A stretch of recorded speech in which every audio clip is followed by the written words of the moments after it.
मैं आपको नमस्कार करता हूं। इसके पहले वाले वीडियो में अपने एसआईपी के बारे में कैसे इन्वेस्ट करें ये जानकारी प्राप्त करी थी। आज अपन म्यूचुअल फंड के इन्वेस्टमेंट के बारे में जानकारी प्राप्त करेंगे।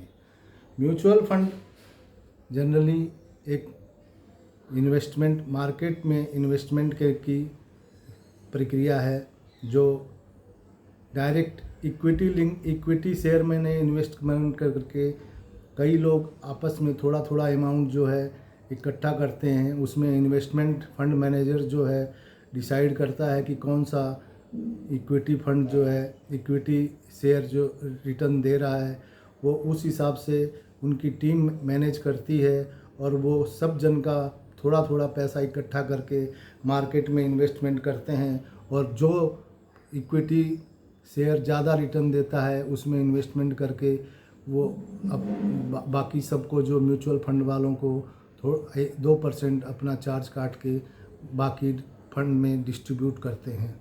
तो म्यूचुअल फंड में सबसे पहले अपने को डीमैट अकाउंट की ज़रूरत होती है। बिना डीमैट अकाउंट के आप म्यूचुअल फंड में जो है इन्वेस्टमेंट नहीं कर सकते हैं। इन्वेस्टमेंट में सबसे पहले आपको लक्ष्य बनाना पड़ेगा। अपनी आमदनी का कितना हिस्सा जो है आप म्यूचुअल फंड में इन्वेस्टमेंट करेंगे, इसमें कितना आप रिस्क उठा सकते हैं, आप कितना अमाउंट जो है मंथली जमा कर सकते हैं, कितना किस स्कीम में आप जमा कर सकते हैं और कितना जो है आप कितना टाइम के लिए इन्वेस्टमेंट कर सकते हैं। आपको सबसे पहले इन म्यूचुअल फंड के कितने प्रकार होते हैं। सबसे पहला जो होता है एक ELSS होता है जो इक्विटी लिंक्ड स्कीम होती है, जिसमें इक्विटी मार्केट शेयर में इक्विटी लिंक्ड में इससे इन्वेस्टमेंट किया जाता है। इसमें रिस्क ज़्यादा होता है। फिर किया जाता है डेट म्यूचुअल फंड में। डेट में जो है रिस्क कम है लेकिन रिटर्न भी बहुत कम है। उसके बाद तीसरे में हाइब्रिड में दोनों प्रकार के होते हैं, इक्विटी लिंक्ड भी होते हैं और डेट भी होते हैं। तीसरा होता है ELSS equity linked saving scheme, जिसमें गवर्नमेंट स्कीम ज़्यादा होती है, गवर्नमेंट बॉन्ड ज़्यादा होते हैं। वो इसमें रिस्क और रिटर्न दोनों ही कम होते हैं। उसके बाद इसमें इंडेक्स फंड होते हैं जिसमें मार्केट में इन्वेस्टमेंट किया जाता है। निफ्टी और BSE के जो है प्लान इसमें परचेज किए जाते हैं और इसमें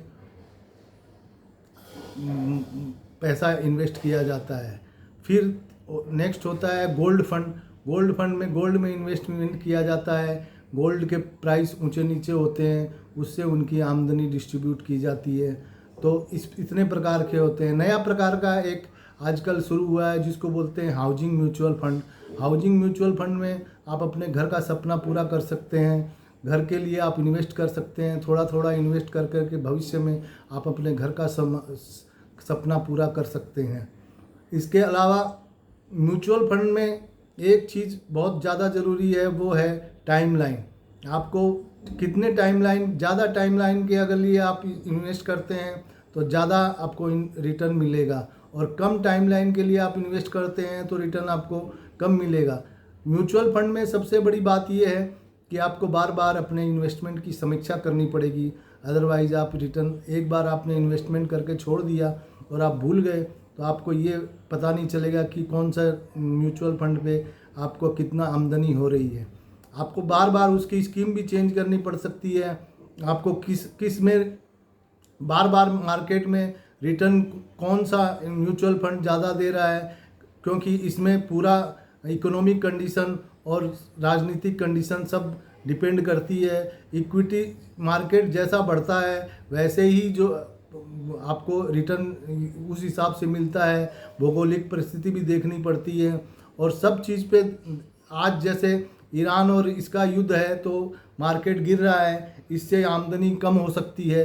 लेकिन आपको लॉन्ग टर्म में जो है आमदनी ज़्यादा होगी, शॉर्ट टर्म में आपको जो है आमदनी कम होगी।